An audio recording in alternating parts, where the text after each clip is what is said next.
we got a pixel variant Punisher card. So we got a little bit of a 8-bit looking Punisher here. So for people on YouTube that are confused like I am, oh, now my face is covered. This is a sticker party, which is a Twitch thing. We're also on Twitch. So instead of super chats, they give stickers, and then this happens.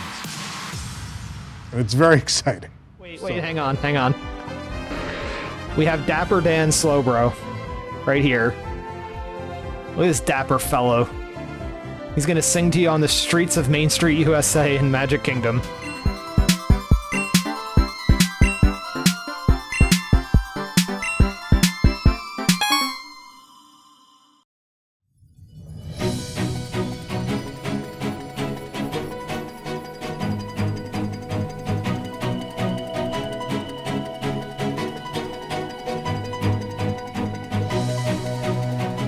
This is News Today with WDW News Today. I'm Tom Corliss of WDWNT.com. Please like this video, subscribe, and hit the notifications bell to make sure you never miss the latest from the Disney theme parks all around the world. But here now the news for January 22nd, 2024. Before the original Country Bear Jamboree, as we know it, closes permanently to make way for the new Country Bear Musical Jamboree, hope you're not confused yet, Walt Disney World is extending the operating hours of the attraction to make sure guests get to see the show during its final week.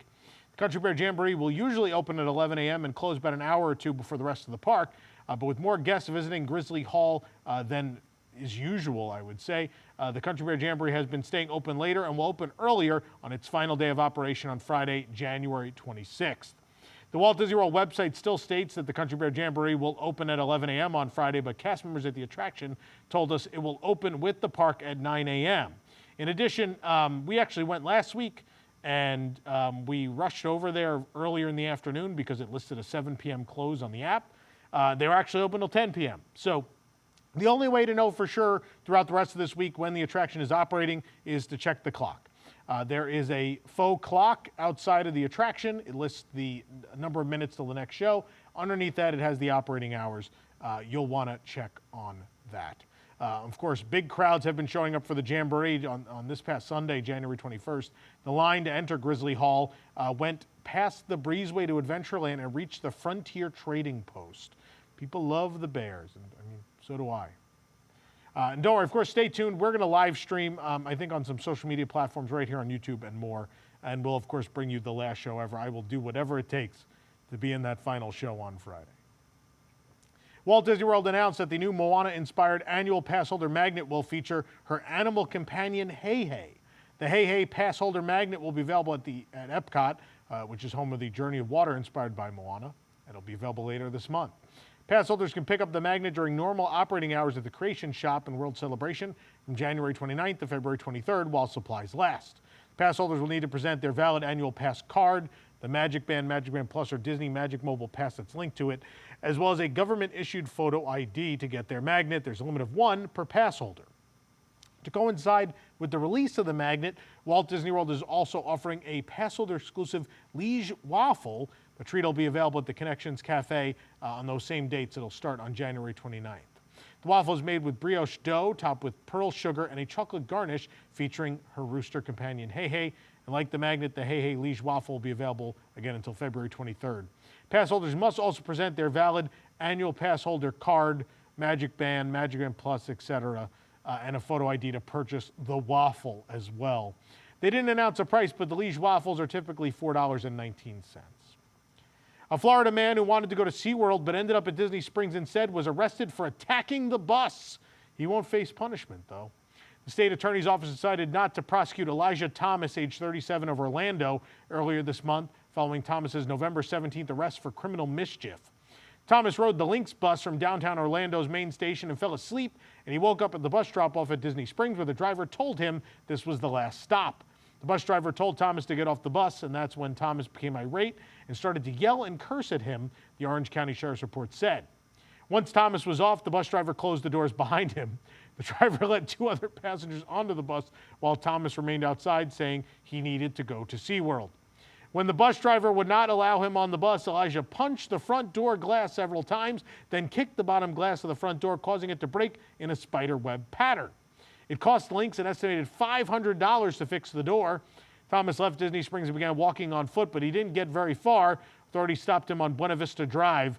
And at Typhoon Lagoon, the bus driver identified Thomas as the one who damaged the bus door. So I guess he was just in the middle of the street. They grabbed him and they took him into Typhoon Lagoon. It's closed right now, so they're like, this is a nice, quiet place to deal with this. On January 10th, the state attorney's office decided not to pursue criminal charges against him. From the investigation which has been made, it is the opinion of the writer that this case is not suitable for prosecution, said Assistant State Attorney Asai Akos Ablordipi. That's the real name in the court filing. This action is taken to clear the records and to release subject's bond, if any, has been posted responsive to the above charge. If in custody, defendant should be released. Thomas was represented by the Public Defender's Office, which could not be reached for comment. What an insane, insane story. Did you know there's a way you can save big at Disney Deluxe Resorts? You could save more than it costs to fix a Lynx bus door, in fact. DVC Rental Store offers a great way for you to plan a luxury Disney vacation on a modest budget, and you don't have to be a DVC member because you can rent the points you need for a magical stay. The rooms are discounted up to 75% off the rack rate, and with their lowest price guarantee, you'll always have the best price on the market. They have the largest member inventory for points, so there are lots of choices, and you could search their availability for free. And DVC Rental Store is the only company that offers that complimentary service. Otherwise, you have to pay for it with others. They also have a flexible cancellation policy and low upfront payment. Of course, we have used their service here at WDWNT before they were a sponsor. You may remember those 2020, 2021 room tours we did of the DVC rooms, and I mentioned them in there. So we've used them many times. It's a great way to save on your trip. So head on over to dvcrentalstore.com/WDWNT today. Construction is underway for the grounds expansion heading to the Haunted Mansion at Disneyland. During our visit on January 19th, we spotted that demolition work had begun in the attraction's old queue. Construction walls, of course, outside of the attraction ate up some of the queue space for both the standard and Lightning Lane queues. So the last few days of the Haunted Mansion holiday, the queue was often seen spilling outside because of this, but Haunted Mansion holiday did finally close on January 22nd. Rumors indicate that when the attraction reopens, it will reopen as Haunted Mansion Holiday later this year, and we may not get regular Haunted Mansion back at Disneyland until early 2025. Either way, the former extended queue area bordering the Disneyland Railroad track is in the midst of that demolition. They've started ripping down the mausoleum wall against that wall. They're taking down tombstones. And what was interesting is we didn't catch this. It happened, I think, a couple hours before. When we got there, it was mostly destroyed. But they actually took red spray paint to the names on the mausoleums to ensure that no one walked away with them. Because again, in case you don't know, the Haunted Mansion probably has the greatest market for prop sale, right? So any props or anything from the Haunted Mansion that's ever been on the secondary market has always been worth quite a pretty penny. And so Disney wanted to make sure whoever was doing the demolition on this project didn't walk away with anything of value. So I think you'd be surprised. I mean, they demolished it, but man, if you had a mausoleum, even with the red paint on it, I think someone would still pay an insane amount of money for that, knowing Haunted Mansion collectors. But either way, I know some people come in and say, oh, they're destroying a bit of Disneyland history.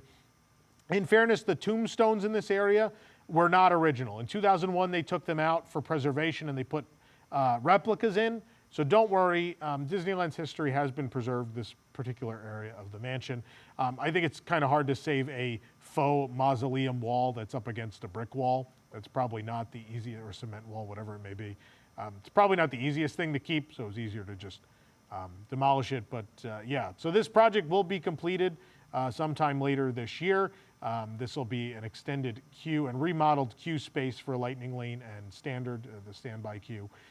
As well, and there will be gardens themed to different characters, which will expand upon their backstory and lore in the mansion.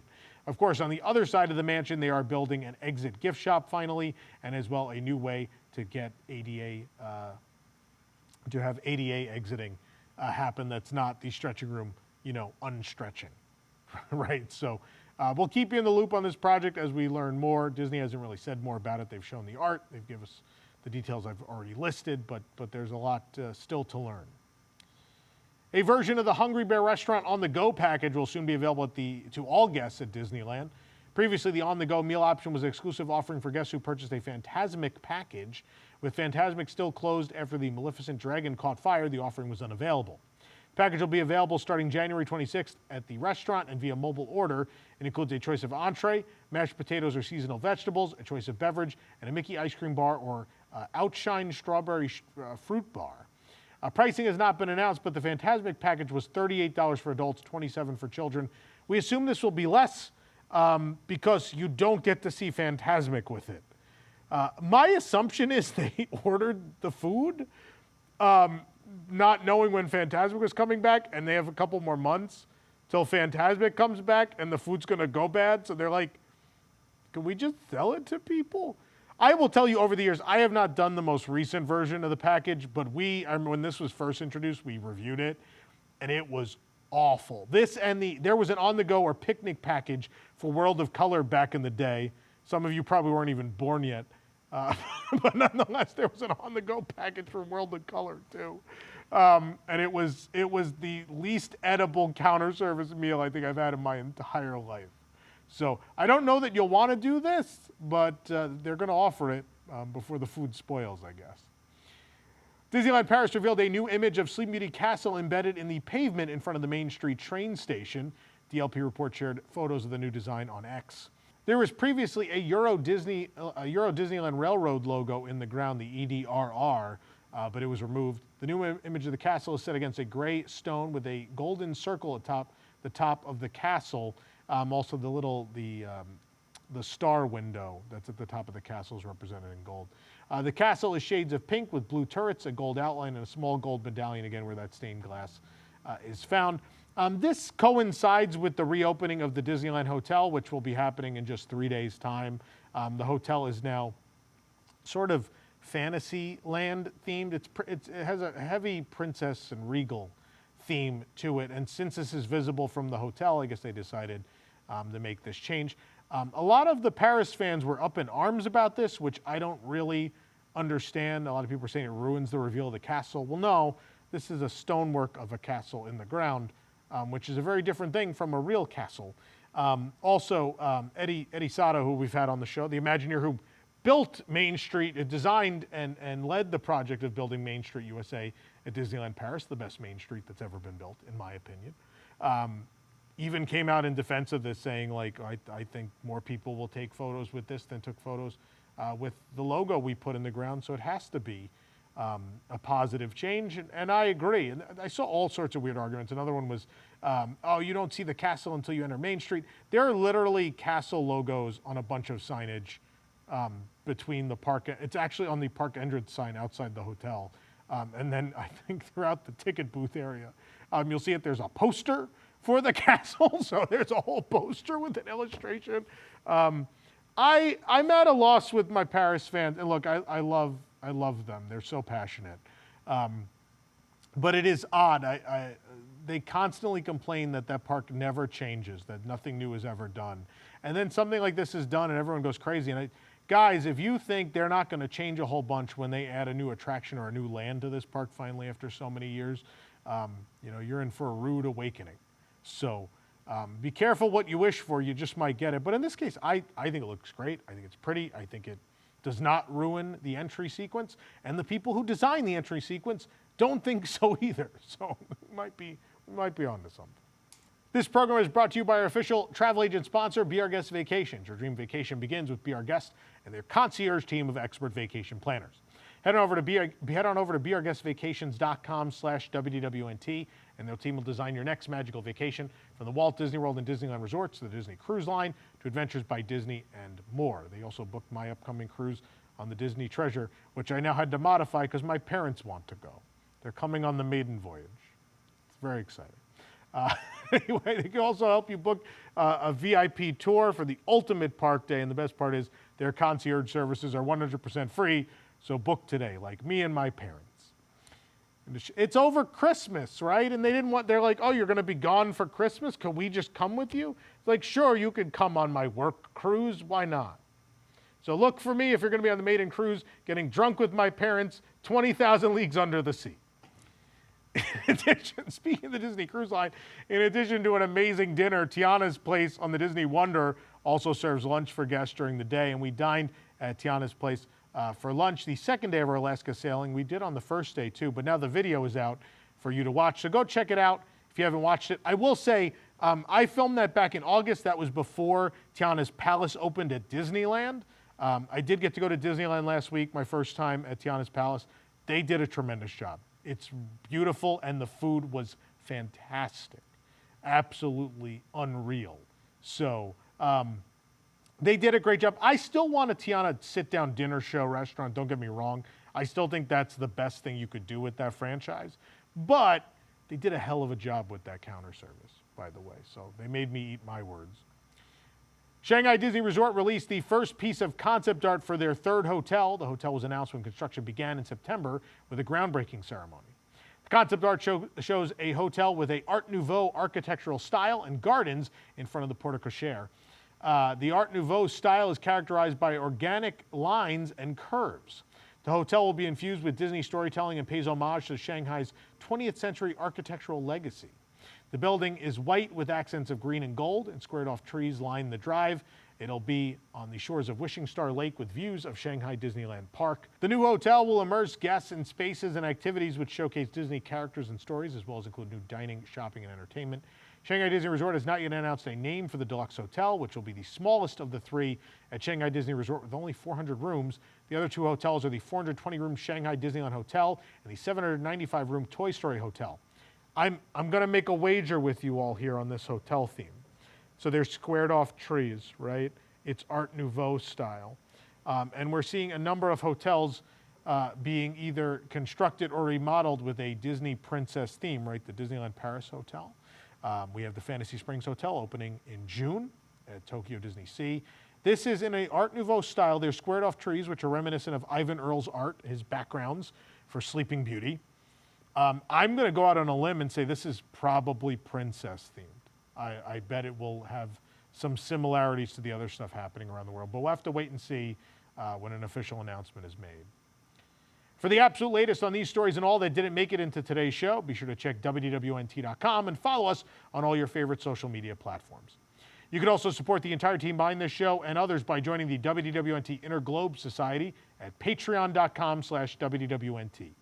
Get access to exclusive content, discounted show and event tickets, and more. Special shout out to all of our WIGS members watching who make the show happen every week.